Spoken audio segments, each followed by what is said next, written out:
Well, as we celebrate our station's 68th birthday today, we're reminded of all of the great employees that have passed through the station's doors. Casey took a look back at some of the names and faces, both behind the scenes and in front of the camera, and you may recognize a few of them that made WJHL what we are today. They just updated all this stuff not long before I left. Retired WJHL employee Ed Jones knows change at WJHL. He spent his entire 47-year career at the station, beginning in 1969 and lasting until 2016. Did some film editing, master control projectionist work, satellite control operator, back to master control, just different things through the years. Jones is not alone. Successful sales managers like Ed Herbert and Lewis Brown blazed a trail through WJHL as the station and the Tri-Cities market grew. They were special. Bob Lewis was like celebrity. And it was neat to take them out, let people meet them, understand who they were.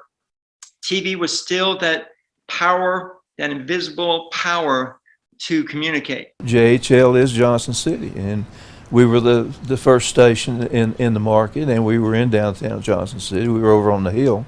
And on-air staff, too many to mention them all, like former anchors Mary Ellen Miller, who was Mary Ellen PLUBELL on air. JHL was like family, and if I still see any of the old colleagues that we used to work together, and several of them are still here, it's just instantly that bond, like brothers and sisters.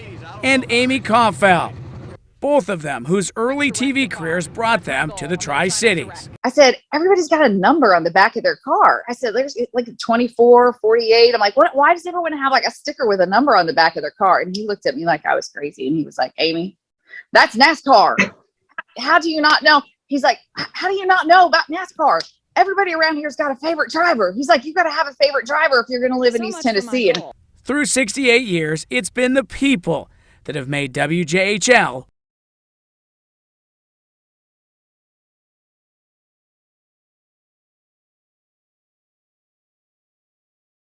That is exciting. It's such a fun walk down memory lane. Get a chance to hear stories from Ed Jones and Ed Herbert.